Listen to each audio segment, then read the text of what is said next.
নমস্কার সুপ্রিয় দর্শক বন্ধুরা, অ্যামটেক ইউটিউব চ্যানেলে আপনাদের সবাইকে স্বাগত জানাই। এই মুহূর্তে রয়েছে রাজ্যের সমস্ত কৃষকদের জন্য বিরাট বড় সুখবর। আপনি যদি একজন কৃষক হয়ে থাকেন এবং পশ্চিমবঙ্গ সরকারের কৃষক বন্ধু প্রকল্পে নাম নথিভুক্ত করে রাখেন, তাহলে এই মুহূর্তে রয়েছে আপনার জন্য দুর্দান্ত সুসংবাদ। এই 2025 সালে কৃষক বন্ধু প্রকল্পের প্রথম কিস্তি অর্থাৎ খারিফ মরশুমের টাকা কবে থেকে দেওয়া হবে সেই বিষয়ে কিন্তু আজকে অর্থাৎ 24শে জুন 2025 মঙ্গলবার উঠে এলো বিরাট বড় আপডেট। এছাড়াও কৃষকদের জন্য আরও বেশ কয়েকটি নতুন আপডেট নিয়ে আলোচনা করা হয়েছে আজকের এই গুরুত্বপূর্ণ ভিডিওর মাধ্যমে। এই ভিডিওটি সম্পূর্ণ দেখার জন্য অনুরোধ রইল। ভিডিওটি সম্পূর্ণ দেখলে জানতে পারবেন আপনি আপনার ব্যাংক অ্যাকাউন্টে কবে থেকে টাকা পাবেন। ভিডিওটি শুরু করার আগে ছোট্ট একটা রিকোয়েস্ট, যে সমস্ত কৃষক ভাইয়েরা এখনো পর্যন্ত চ্যানেলটিকে সাবস্ক্রাইব করেননি, অবশ্যই মনে করে চ্যানেলটিকে এখনই সাবস্ক্রাইব করে নিন। কারণ আমার এই চ্যানেলের মাধ্যমে কৃষক বন্ধু প্রকল্প সহ সরকারের বিভিন্ন প্রকল্পের খবরাখবর সবার আগে সঠিক সময়ে জানতে পারবেন। তো চলুন বন্ধুরা, এবার দেখে নেওয়া যাক কি বলা হয়েছে আজকের এই প্রতিবেদনে। কৃষক বন্ধু প্রকল্পে প্রথম কিস্তির 5,000 টাকা ও 2,000 টাকা ঘোষণা 24শে জুন 2025 মঙ্গলবার পশ্চিমবঙ্গের মুখ্যমন্ত্রী মমতা বন্দ্যোপাধ্যায়ের নেতৃত্বে রাজ্য সরকার সাধারণ মানুষের পাশে দাঁড়ানোর জন্য একের পর এক যুগান্তকারী উদ্যোগ নিয়েছে। এই উদ্যোগগুলোর মধ্যে সবচেয়ে গুরুত্বপূর্ণ এবং কৃষিজীবী মানুষের কাছে আশার আলো হয়ে উঠেছে কৃষক বন্ধু প্রকল্প। 2019 সালের 1 জানুয়ারি এই প্রকল্পের যাত্রা শুরু হয়। শুরুতে কৃষকদের বছরে সর্বোচ্চ 5,000 টাকা এবং সর্বনিম্ন 2,000 টাকা পর্যন্ত আর্থিক সহায়তা দেওয়া হতো। কিন্তু সময়ের সঙ্গে সঙ্গে কৃষকদের প্রয়োজন বদলেছে। আর সেই প্রয়োজনের কথা মাথায় রেখে 2021 সালের 17 জুন থেকে চালু হয় কৃষক বন্ধুর নতুন সংস্করণ বা নতুন প্রকল্প। এই নতুন সংস্করণে যাদের জমির পরিমাণ 1 একর ও তার বেশি তারা বছরে 10,000 টাকা করে পান। যাদের জমি 1 একরের কম তারা পান বছরে 4,000 টাকা করে। এই অর্থ বছরে দুটি কিস্তিতে দেওয়া হয়। খারিফ মরশুমে, যার সময় হলো এপ্রিল থেকে সেপ্টেম্বর মাস, ও রবি মরশুমে, যার সময় হলো অক্টোবর থেকে মার্চ মাস। তবে এই প্রকল্পের সবচেয়ে মানবিক দিকটি হলো, যদি কোনো কৃষক তার বয়স 18 থেকে 60 বছরের মধ্যে অকাল মৃত্যুর শিকার হন, তাহলে তার পরিবারকে রাজ্য সরকারের তরফ থেকে 2 লক্ষ টাকা এককালীন সহায়তা দেওয়া হয়। রাজ্যের লক্ষ লক্ষ কৃষক এখন অপেক্ষা করছেন কৃষক বন্ধু প্রকল্পের প্রথম কিস্তির টাকার জন্য, কিন্তু এখনো পর্যন্ত কারো অ্যাকাউন্টে টাকা জমা পড়েনি। তাই কৃষক বন্ধুর মুখে ঘুরে বেড়াচ্ছে একটাই প্রশ্ন, এই বছর টাকা কবে দেবে সরকার? নিয়ম অনুযায়ী প্রতি বছর এপ্রিল থেকে সেপ্টেম্বর মাসের মধ্যে প্রথম কিস্তির টাকা দেওয়া হয়, কিন্তু 2025 সালের জুন মাস শেষ হতে হাতে গোনা আর কয়েকদিন বাকি। কিন্তু সরকার এখনো নির্দিষ্ট কোনো তারিখ ঘোষণা করেনি। আগের বছরগুলোর রেকর্ডে দেখা যাচ্ছে 2021 সালে টাকা দিয়েছিল 17 জুন, 2022 সালে 27 জুন এবং 2023 সালে পঞ্চায়েত ভোটের আগে 26 এপ্রিল, আর 2024 সালে দেওয়া হয়েছিল 12ই জুন। এই পরিসংখ্যান দেখে অনেকেই আশাবাদী ছিলেন যে এবারও জুনের মধ্যে টাকা আসবে। তবে এখনো পর্যন্ত কিছু ঘোষণা না হওয়ায় কৃষকদের মনে উদ্বেগও বাড়ছে। সরকারি সূত্র বলছে চলতি বছরও টাকা পাঠানোর প্রস্তুতি চলছে পুরো দমে। ব্লক অফিসের কর্মীদের কথায় খুব শীঘ্রই সুখবর আসবে। কৃষকদের শুধু একটু ধৈর্য ধরতে হবে। আবার একাধিক সূত্র থেকে খবর পাওয়া যাচ্ছে যে 24শে জুনের মধ্যে টাকা পাঠানোর অফিসিয়ালি কাজ শুরু হতে পারে।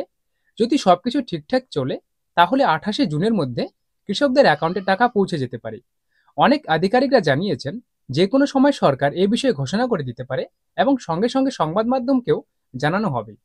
বিশ্বস্ত সূত্রে জানা যাচ্ছে নদিয়া, পূর্ব ও পশ্চিম বর্ধমান, হাওড়া ও দক্ষিণ উত্তর 24 পরগনা, মুর্শিদাবাদ ও পূর্ব ও পশ্চিম মেদিনীপুর, বীরভূম এবং পুরুলিয়া এই জেলাগুলিতে প্রথম দিকে টাকা পৌঁছানোর সম্ভাবনা রয়েছে। সরকারি এক সমীক্ষায় জানা গেছে এখনো পর্যন্ত বহু কৃষকের আধার কার্ডগুলো এই প্রকল্পের সঙ্গে লিঙ্ক করা হয়নি। সরকারি এক সমীক্ষায় জানা গেছে এখনো পর্যন্ত বহু কৃষকের আধার কার্ড এখনো এই প্রকল্পের সঙ্গে লিঙ্ক করা হয়নি। এ কারণে সরকার টাকা পাঠাতে পারছে না। রাজ্যের প্রতিটি ব্লক ও পঞ্চায়েত অফিসে একটি তালিকা পাঠানো হয়েছে, যেখানে দেখা যাচ্ছে কারো আধার কার্ড লিঙ্ক রয়েছে, আবার কারোটা বাকি রয়েছে।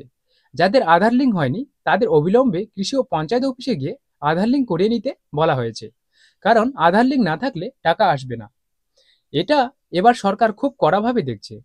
আর একদল কৃষক আছেন যারা সম্প্রতি দুয়ারে সরকার ক্যাম্পের মাধ্যমে নতুন করে আবেদন করেছিলেন। তাদের অনেকের কাগজপত্রে ভুলভাল ঘাটতি ছিল, সে কারণে এখনো যাচাই বা ভেরিফিকেশন চলছে। ফলে তাদেরও টাকা কিন্তু কিছু দেরিতে আসতে পারে। সব মিলে বলা যায় কৃষকদের অপেক্ষা খুব শীঘ্রই শেষ হতে চলেছে। টাকা কবে আসবে তা জানতে চোখ রাখতে হবে সরকারি ঘোষণা আর নিজের আধার লিঙ্কের উপর। মনে রাখবেন, আধার যদি ঠিক থাকে তাহলে চিন্তার কিছু নেই।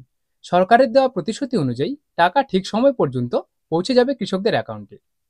কৃষক বন্ধু প্রকল্পের গুরুত্বপূর্ণ আপডেট ১ নম্বরে বলা হয়েছে, কৃষক বন্ধু প্রকল্পের অধীনে প্রত্যেক কৃষককে নিজের ব্যাংক অ্যাকাউন্টের সঙ্গে আধার ও ইউকেওয়াইসি আপডেট আছে কিনা তা নিজে গিয়ে ব্যাংকে যাচাই করে নিতে হবে। পূর্বের অভিজ্ঞতা বলছে শুধু এই দুটি কারণেই বহু কৃষকের অ্যাকাউন্টে কৃষক বন্ধু প্রকল্পের টাকা জমা হয়নি। যদি কারো ব্যাংক অ্যাকাউন্টের সঙ্গে আধার লিঙ্ক না থাকে বা ইউকেওয়াইসি সম্পূর্ণ না হয়, তাহলে সেই নাম টাকা পাওয়ার তালিকা থেকে বাদ পড়ে যেতে পারে।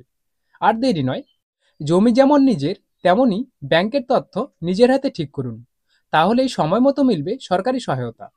ব্যাংকের অ্যাকাউন্টের সঙ্গে ইকেওয়াইসি করার জন্য ব্যাংক থেকে একটি ইকেওয়াইসি ফর্ম সংগ্রহ করতে হবে এবং সেটি ভালোভাবে পূরণ করে তার সাথে আধার কার্ডের জেরক্স, প্যান কার্ডের জেরক্স, ব্যাংকের পাসবুকের জেরক্স জমা করতে হবে। জমা করার ২৪ ঘন্টার মধ্যেই ব্যাংক অ্যাকাউন্টের সঙ্গে ইকেওয়াইসি আপডেট হয়ে যাবে। আর দেরি না করে এখনই ব্যাংকে গিয়ে এই কাজটি করে নিন। এরপরে ২ নম্বরে বলা হয়েছে, এই মুহূর্তে কৃষক বন্ধু নতুন প্রকল্পের আবেদন স্ট্যাটাস দেখার সুবিধা বন্ধ রয়েছে। অনেক কৃষক বারবার চেষ্টা করেও পেমেন্টের বর্তমান অবস্থা জানতে পারছেন না। ওয়েবসাইটে ঢুকলে স্ট্যাটাস দেখার অপশন দেখা গেলেও সেখানে কোনো তথ্য আপডেট হচ্ছে না। এমন পরিস্থিতিতে কৃষকদের পরামর্শ দেওয়া হচ্ছে, যাদের জরুরি দরকার তারা যেন নিকটবর্তী কৃষি অফিসে গিয়ে যোগাযোগ করেন। সঙ্গে নিতে হবে Aadhaar card, voter card, register mobile number, তারপর কেবিআইডি নম্বর এবং নতুনদের জন্য অ্যাপ্লিকেশন সিরিয়াল নাম্বার। কৃষি আধিকারিকরা স্ট্যাটাস দেখিয়ে দেবেন এবং যদি কোনো সমস্যা থেকে থাকে তার জন্য সমাধানের জন্য পথ বলে দেবেন। তবে কৃষি দপ্তরের পক্ষ থেকে জানানো হয়েছে, খুব শীঘ্রই এই সমস্যাটি সমাধান হয়ে যাবে। কোন কৃষকেরা আগে ৫,০০০ টাকা এবং ২,০০০ টাকা করে পাবে? গত বছরের অভিজ্ঞতায় দেখা গেছে, যারা পুরনো উপভোক্তা অর্থাৎ আগে থেকেই যাদের নাম এই প্রকল্পে ছিল, তাদের ক্ষেত্রে টাকা দেওয়ার প্রক্রিয়াটা ছিল সহজ। প্রথমে এডিএ আপলোডেড লেখা দেখা গিয়েছিল, তারপর সরাসরি অ্যাকাউন্ট ভ্যালিড হয়ে টাকা চলে এসেছিল অ্যাকাউন্টে। কিন্তু নতুন যারা এই প্রকল্পের নাম তুলেছিলেন তাদের ক্ষেত্রে ধাপে ধাপে অগ্রগতি হয়েছিল। প্রথমে এডিএ আপলোডেড, তারপরে ডিডি অ্যাপ্রুভ, তারপরে অ্যাকাউন্ট ভ্যালিড দেখানোর পরেই টাকা পাঠানো শুরু হয়েছিল। সূত্র বলছে, এবছরেও অর্থাৎ ২০২৫ সালের প্রথম কিস্তির ক্ষেত্রেও এই নিয়মে টাকা পাঠানো হতে পারে। বছরে ৪,০০০ টাকার পরিবর্তে ১০,০০০ টাকা করে দেওয়া হবে যদি কোনো কৃষক নতুন করে জমি কেনেন এবং কৃষক বন্ধু প্রকল্পের সেই জমির পরিমাণ যুক্ত করতে চান।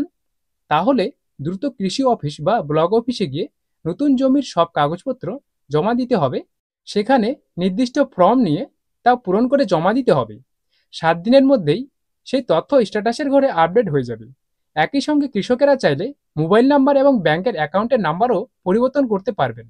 উদাহরণ হিসাবে, যদি কোনো কৃষক আগে ১ একরের কম জমির জন্য বছরে মোট ৪,০০০ টাকা করে পেতেন আর এখন জমি বাড়িয়ে ১ একরের বেশি করেন, তাহলে তিনি প্রতি কিস্তিতে ৫,০০০ টাকা করে পাবেন, অর্থাৎ বছরে মোট ১০,০০০ টাকা পাবেন। হাতে আর বেশি সময় নেই, তাই এই কাজটি করতে হলে তাড়াতাড়ি করে নিন। যদি এখনই ফর্ম জমা দেওয়া হয় তাহলে পরবর্তী কিস্তির সময় থেকেই সেই নতুন জমি অনুযায়ী বাড়তি টাকাও পাওয়া যাবে। তবে এই অতিরিক্ত জমির বৃদ্ধির টাকা একই সঙ্গে না দিলেও ধাপে ধাপে দেওয়া হবে। তো বন্ধুরা, আজকে এই ছিল কৃষক বন্ধু প্রকল্পের আপডেট। কৃষক বন্ধু প্রকল্প সহ সরকারি বিভিন্ন প্রকল্পের খবরাখবর সবার আগে পাওয়ার জন্য চ্যানেলটিকে এখনই মনে করে সাবস্ক্রাইব করে নিন এবং সকলের কাছে বেশি বেশি শেয়ার করে দিন, যাতে আপনার মতো সকলেই সবার আগে আপডেটটি পেয়ে যায়। যদি এই ভিডিওটি ভালো লেগে থাকে অবশ্যই লাইক করে দেবেন। ভালো থাকবেন, সুস্থ থাকবেন, ধন্যবাদ।